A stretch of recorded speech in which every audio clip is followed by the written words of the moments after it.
சார்ந்த அனைத்து சான்றோர் பெருமக்களையும் அன்போடும் பணிவோடும் வணங்கி மகிழ்கின்றேன்.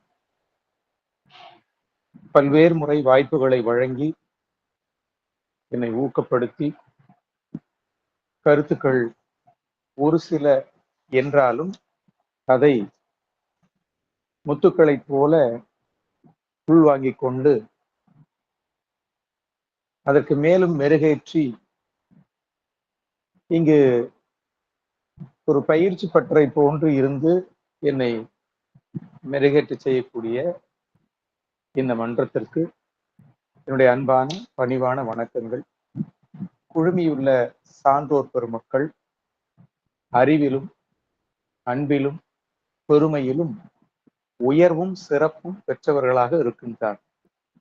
ஆக இந்த மன்றத்திலே வந்து பலருடைய அந்த கருத்து மிக்க சொற்களை கேட்க வேண்டும் என்ற ஆவல் மிகுதியினால் இந்த மன்றத்திற்கு வருகை தருகின்றேன். எது பெருமை என்ற தலைப்பிலே இரண்டாவது முறை எனக்கு பேச வாய்ப்பு வழங்கியமைக்கு மிகுந்த நன்றி எறிதலை தெரிவித்துக் கொள்ளுகின்றேன்.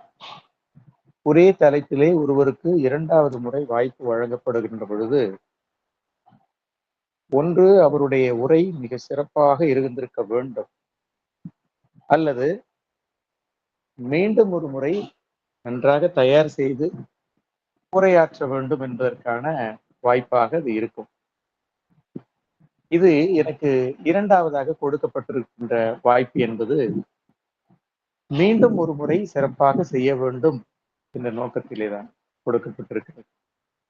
இது ஒரு பெரிய பரந்துபட்ட ஒரு தலைப்பாக இருக்கிறது. எது பெருமை என்கின்ற ஒரு சொல். அந்த பெருமையை உடையவர்களை பெரியவர்கள் என்று சொல்லுகிறார்கள். அந்த பெருமை நமக்கு என்னவெல்லாம் பெற்றுத்தரும் என்பதை குறித்த சிந்தனையோடு இன்றைய உரையினை தொடங்குகின்றேன். கற்றார்முன் கற்ற சில சொல்லுவதைப் போல இந்த மன்றத்திலே அனைத்தும் அறிந்த சான்றோர் பெருமக்கள் முன்னிலையிலே எனக்கு தெரிந்த இரண்டொரு கருத்தை பகிர விரும்புகின்றேன். அம்மா அவர்கள் நேற்று இந்த பெருமை என்ற தலைப்பிலே உங்களுடைய உரை இருக்க வேண்டும் என்று கேட்டுக்கொண்டார்கள். இரண்டாவதாக, திருக்குறளை தாண்டி வேறு நூல்களை படிப்பதில்லையா என்பதைப் போல இந்த பெருமை என்கின்ற இன்றைய இந்த பொழிவிலே திருக்குறளை சாராது மற்ற செய்திகளை சொல்லலாம், நடைமுறை செய்திகளை சொல்லலாம் என்று நான் எண்ணி இருக்கின்றேன். வேறு வழி இல்லை, திருக்குறள் புத்தகம் இல்லை என்ற காரணத்தினாலே பள்ளியில இருந்து கொண்டு இங்க இருக்கின்ற ஒரு நூலை படித்து அதில் இருக்கக்கூடிய செய்திகளை ஆயத்தப்படுத்தி உங்கள் சமர்ப்பிக்க இருக்கின்றேன்.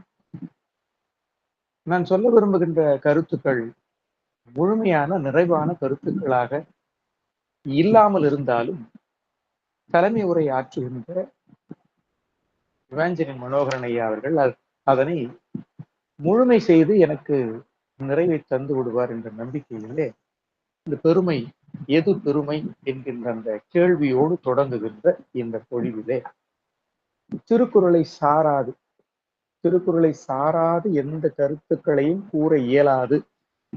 ஆனாலும் அந்த 10 குறட்பாக்களை ஒட்டியே எல்லா செய்திகளும் அமைந்திருக்கும் என்றாலும் அந்த திருக்குறளில் வருகின்ற சொற்களை கையாளாமல் வேறு வேறு கருத்துக்களை, பொதுவான கருத்துக்களை இந்த மன்றத்தில் பதிவு செய்ய விரும்புகின்றேன்.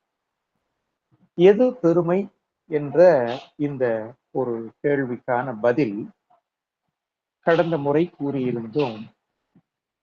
பெருமை என்பது ஒரு உந்து சக்தி, எல்லோரையும் கவர்ந்து இழுக்கின்ற ஒரு ஈர்ப்பு சக்தி என்றெல்லாம் நாம் பார்த்திருந்தோம். எல்லா மனிதனும் பெருமை பெற தகுதி உடையவரா, பெருமை பெறுகிறாரா என்பது அவருடைய வாழ்க்கை பயணத்திலே அந்த பெருமைகள் எவ்வளவுக்கு எவ்வளவு கூடிக்கொண்டே இருக்கின்றன என்பதை பார்த்து இருக்கின்றன. இந்த ஒரு குறள் மீண்டும் மீண்டும் சொல்ல வேண்டி இருக்கிறது. பெருமைக்கும் ஏனை சிறுமைக்கும் தத்தம் கருமமே கட்டளைக்கல் என்கின்ற அந்த குறட்பா எவ்வளவு உயர்ந்த செய்தியை நமக்கு தருகிறது என்று பார்க்கிறோம். இந்த வாழ்க்கையிலே நாம் எத்தனை விதமான கோணங்களிலே இந்த வாழ்க்கையை பகுத்து பகுத்து பகுத்து பகுத்து பார்க்கின்றோம். அது அத்தனை விதமான பிரதிபலிப்புகளை நமக்கு தந்து கொண்டே இருக்கின்றன.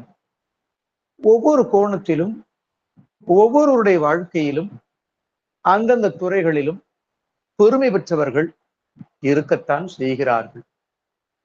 வாழ்க்கையே வேண்டாம் என்று மறுத்தாலும் புத்தனின் பெருமை குறையவே இல்லை. ஒரு நூல்தான் செய்தேன், 2000 ஆண்டுகளாக எனது பெருமை குறையவே இல்லை என்ற வள்ளுவர். இப்படி ஓவியத்திற்கென்று மோனோலிசா ஓவியம், இந்த உலகமே பார்த்து பிரமிப்படைகின்ற அந்த ஓவியம், கரிகாலன் கல்லணை, இறந்தவருக்கான சமாதியாக இருந்தாலும் அது ஒரு பிரமிடு என்கின்ற பொழுது அதனுடைய பெருமை குறையாமல் தான் இருக்கிறது. இறந்தவருடைய சமாதி என்றாலும் அது தாஜ்மஹால் என்று புகழப்படும் பொழுது அதனுடைய பெருமை குறைவுபடாமல் தான் இருக்கிறது. இப்படி எத்தனை விதமான கோணங்களை பார்த்தாலும் எத்தனையோ மனிதர்கள் அவருடைய பெருமை என்கின்ற பிரதிபலிப்பை இந்த உலகத்திற்கு விட்டு சென்றிருக்கிறார்கள் என்றுதான் பார்க்க வேண்டும்.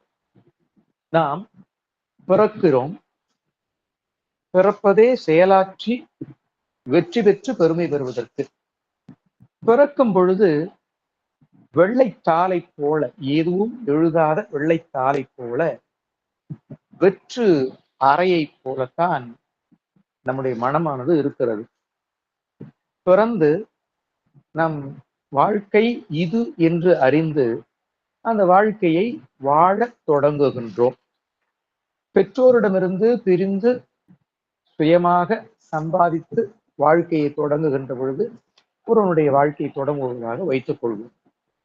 அவன் என்ன துறையை தேர்ந்தெடுத்தாலும் சரி, அதிலே அவன் பெருமை உடையவனாக இருக்க வேண்டும். குறைந்தபட்சம் பெருமையை பெற முயற்சி செய்பவனாக, பெருமையை பெற்றவனாக அவன் வாழ்க்கை நிறைவடைய வேண்டும். பெருமை பெறுவதற்கு முயற்சி செய்பவனாக இருக்க வேண்டும்.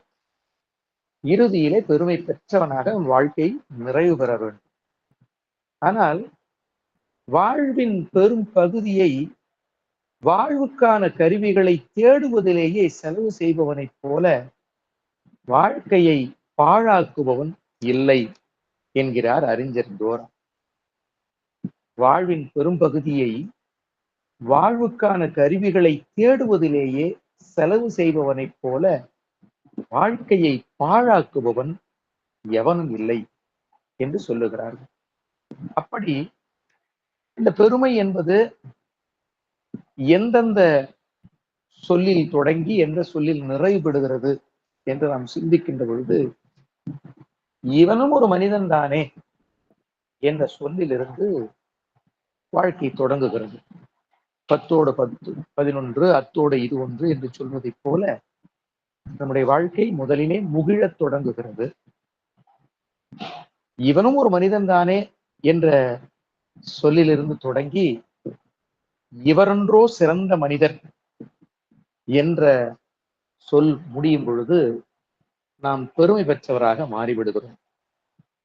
ஒரு செல்லாத காசு செல்லும் காசாக மாறிவிடுவதைப் போல வெறும் மனிதனாக பயணிக்கின்ற நம்முடைய வாழ்க்கையிலே, நாம் எடுத்துக்கொண்ட தொழிலிலே, நாம் செய்கின்ற செயலிலே காட்டுகின்ற துணிவும் ஆர்வம் ஈடுபாடும் நம்மை மீண்டும் மீண்டும் முயற்சி செய்ய தள்ளிக்கொண்டு செல்கிறது. தனக்கும் பிறருக்கும் பயன்படுமான அந்த வாழ்க்கையை வாழுகின்ற பொழுது பெருமை தானாக நமக்கு ஒட்டி கொள்கிறது. ஆனால் சிலர் அந்த கொள்கையை மீண்டும் கூற விரும்புகின்றேன். வாழ்வின் பெரும்பகுதியை வாழ்வுக்கான கருவிகளை தேடுவதிலேயே செலவு செய்பவனைப் போல வாழ்க்கையை பாராட்டுவோம் இல்லை என்று சொல்லலாம். அந்த விதத்திலே இந்த பெருமை எப்படிப்பட்ட செயல்களை நமக்கு தருகிறது என்று நாம் பார்க்கின்றோம். இது மனித பிறவி என்று நாம் எடுத்து வந்திருக்கின்ற இந்த பிறவியை செயல் செய்வதற்காகத்தான், செயல்களின் மூலமாகத்தான் மனிதர்கள் பிறருக்கு அறிமுகப்படுத்தப்படுகிறார்கள், அறியப்படுகிறார்கள், செயலை வைத்து மதிப்பீடு செய்யப்படுகிறார்கள். ஒரு ஓவியத்தை, ஒரு சிற்பத்தை காணுகின்ற பொழுது அந்த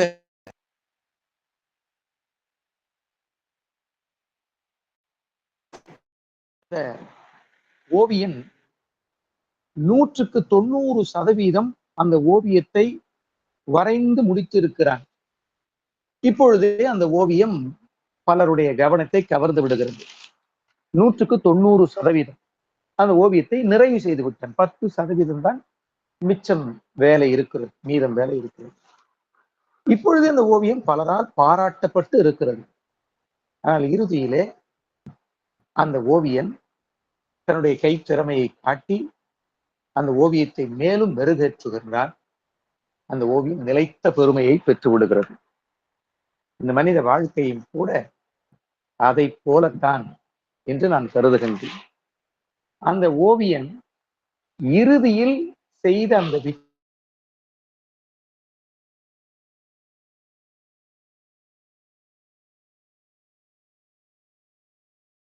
எப்படி என்று பார்த்தோமேயானால், பெருமையும் சிறுமையும், பெருமை அதுக்கு எதிர்ப்பதமாக சிறுமை, இது எப்படி வருகிறது என்று பார்க்கின்ற பொழுது, இருள் எப்பொழுதும் வியாபித்துக் கொண்டே இருக்கிறது.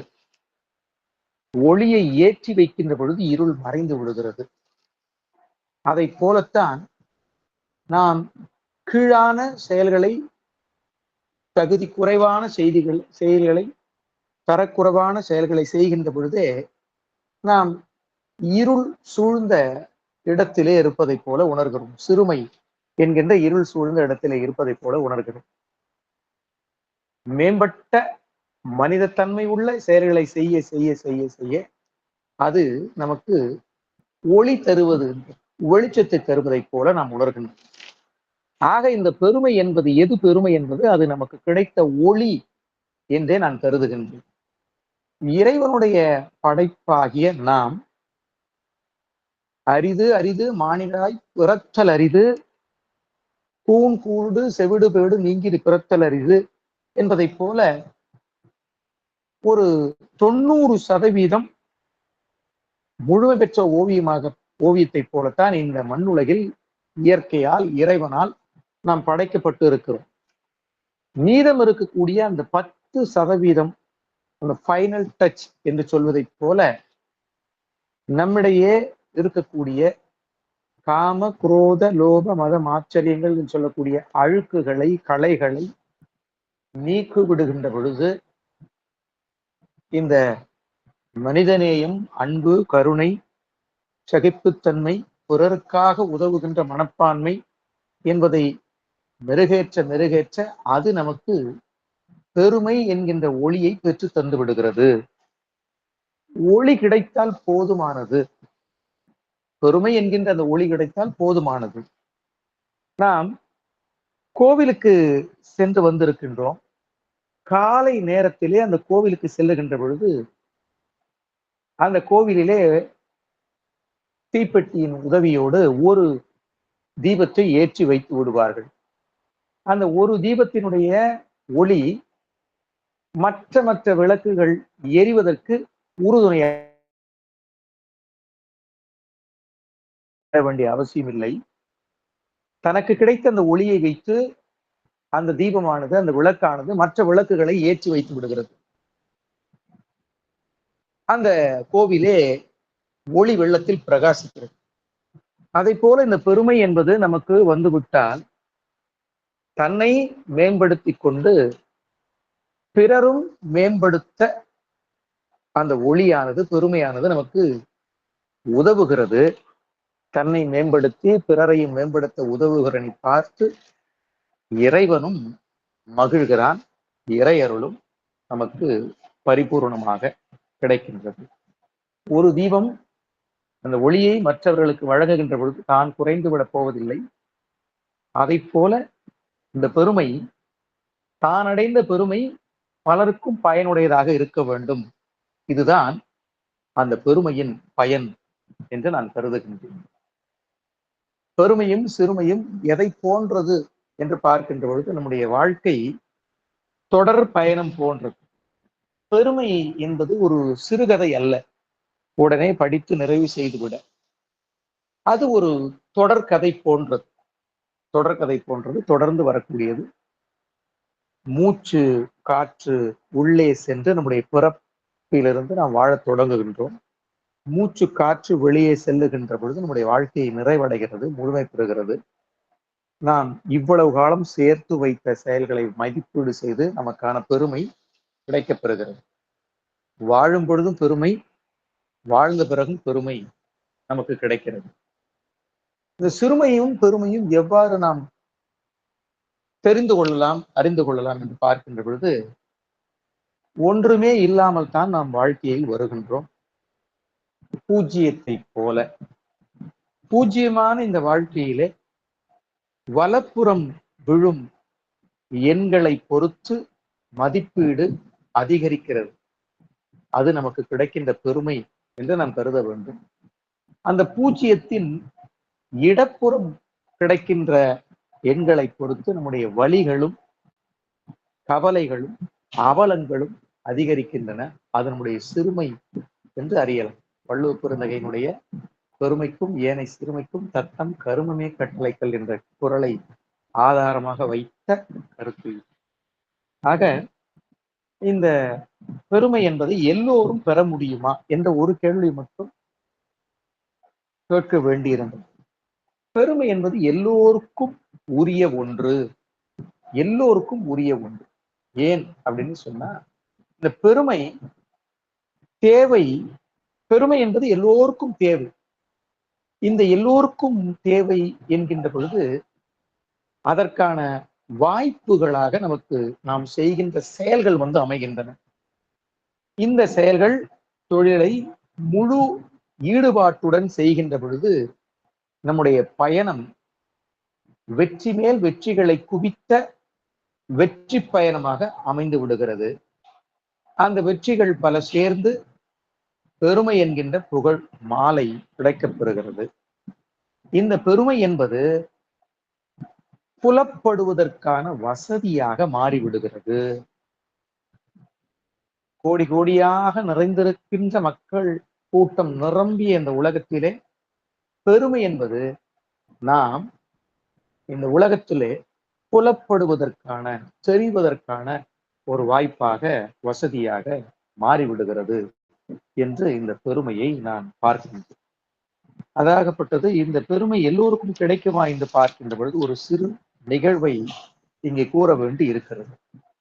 அது ஒரு கோடை காலம், தண்ணீர் பற்றாக்குறை, நெடுந்தூரத்திலிருந்து தண்ணீரை கொண்டு வர வேண்டிய சூழ்நிலை. கிராமத்தில் இருக்கக்கூடிய பெண்கள் தண்ணீரை பிடித்து வருவதற்காக குடங்களையும் பானைகளையும் சுமந்து கொண்டு கால்நடையாக நடந்து செல்லுகிறார்கள். வயது வித்தியாசமின்றி பெரியவர்கள், சிறியவர்கள், முதியவர்கள் என்று எல்லோரும் அந்த தண்ணீர் இருக்கின்ற இடத்தை நோக்கி செல்லுகிறார்கள். அப்பொழுது அங்கே ஒரு நீளமான கியூ என்று சொல்லக்கூடிய வரிசை இருக்கிறது. தண்ணீர் இங்கு மட்டும்தான் கிடைக்கிறது.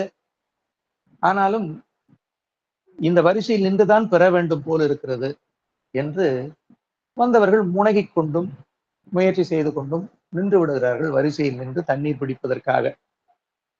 நீண்ட நெடிய வரிசையாக இருக்கின்ற பொழுது ஒரு அடி முன்னாடி எடுத்து வைத்தாலும் அவர்களுக்கு மகிழ்ச்சி பெருகுகிறது. இன்னும் 25 ஆட்களுக்கு பின்னால் நான் நிற்கிறேன், இன்னும் 20 ஆட்களுக்கு பின்னால் நான் நிற்கிறேன், இன்னும் 15 ஆட்கள் தான், நான் சென்று விடுவேன், தண்ணீரை பிடித்து விடுவேன், தாகம் தணிந்து விடும், என் வீட்டிற்கு தண்ணீரை பிடித்து கொண்டு செல்வேன் என்று அந்த ஒரு அடி முன்னேற்றம் வெற்றி என்று வைத்துக் கொள்வோம்.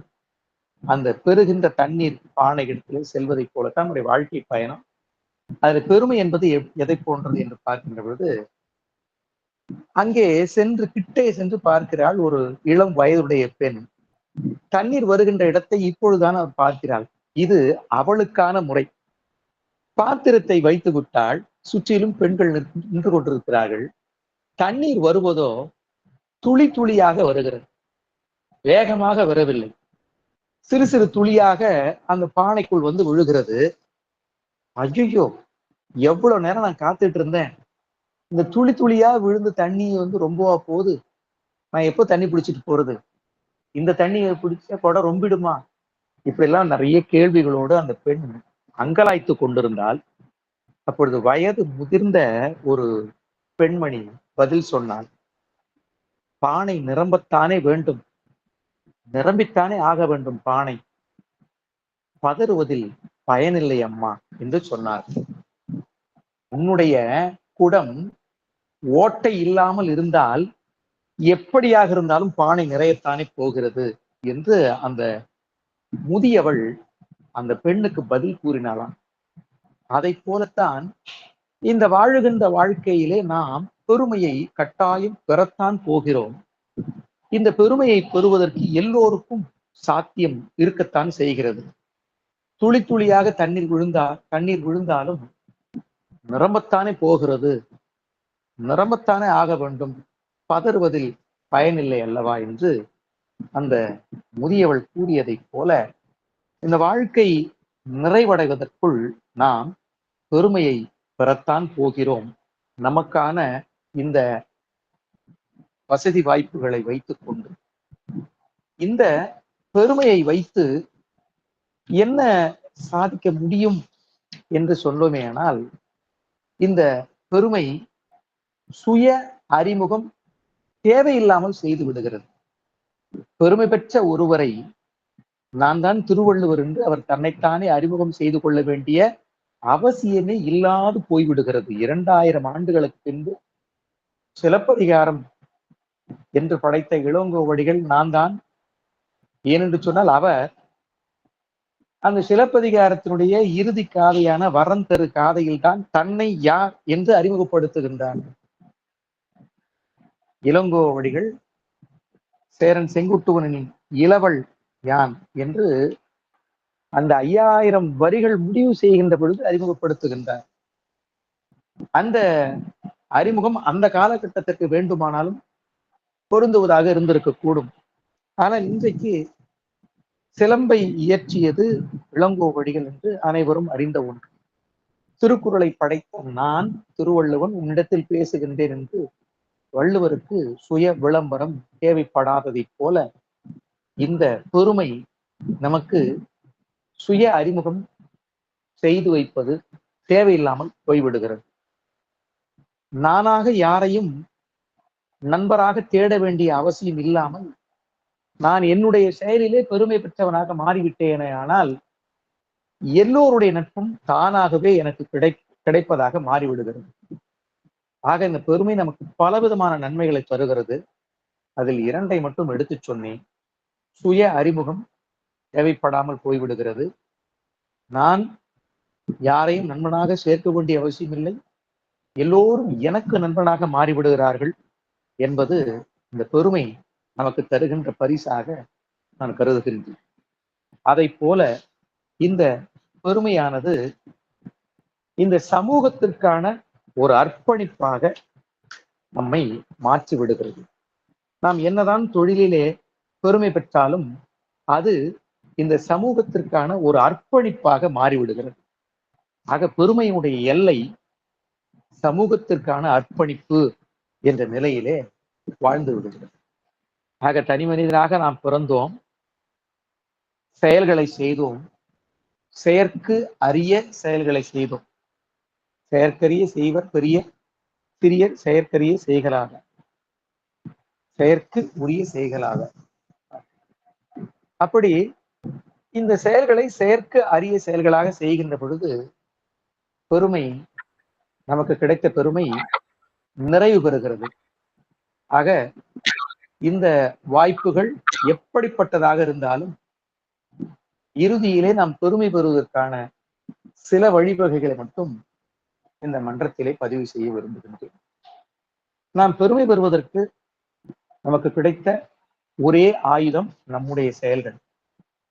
கடுமையாக உழைக்கும் மனப்பான்மை, திட்டமிட்டு செயல்படும் தன்மை, ஒழுக்கம், நேர்மை, சத்தியம், மனிதாபிமானம், பொது நலச் சேவை, ஒற்றுமை, நியாயம், கோட்பாடுகளுக்குள் அடங்கி நடப்பது, தர்மம் ஆகியவை நம்மை பெருமை பெறச் செய்கின்றன. ஆகவே எது பெருமை என்கின்ற இந்த தேடலிலே, இந்த மன்றத்திலே என்னுடைய பொழிவிலிருந்து பெருமை பெறுவது எல்லோருக்கும் சாத்தியமான ஒன்று என்ற உண்மை எனக்கு தெரிய வந்தது. நாம் பெருமை பெறுவதற்காக பிறப்பு எடுத்திருக்கிறோம் என்ற ஒரு உண்மையும் புரிய வந்தது. இந்த பெருமை என்பது நமக்கு ஒளியை போன்றது. நம்முடைய பாதையிலே வெளிச்சம் காட்டுகின்ற ஒளியை போன்றது.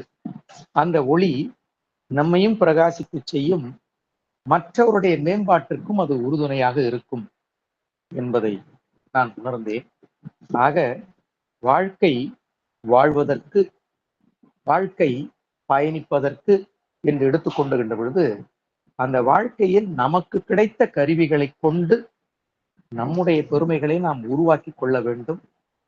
ஒன்றுமில்லாமல் பிறந்தோம், பெருமை பெற்று வாழ்ந்து முடிக்க வேண்டும். தோன்றின் புகழோடு தோன்றுக, தகுதிலார் தோன்றலின் தோன்றாமை நன்று என்பதைப் போல, இவனும் ஒரு மனிதன் தானே என்ற சொல்லிலிருந்து இவரொன்றோ சிறந்த மனிதர் என்ற சொல் முடிகின்ற பொழுது ஒருவன் பெருமை பெற்றவனாக மாறிவிடுகிறான் என்பதை எடுத்துச் சொல்லி, ஒருவனுடைய பெருமை அதனுடைய எல்லை எதுவாக இருக்கும் என்று பார்க்கின்ற பொழுது இந்த சமூகத்திற்கான அர்ப்பணிப்பாக அது மாறிவிடுகிறது.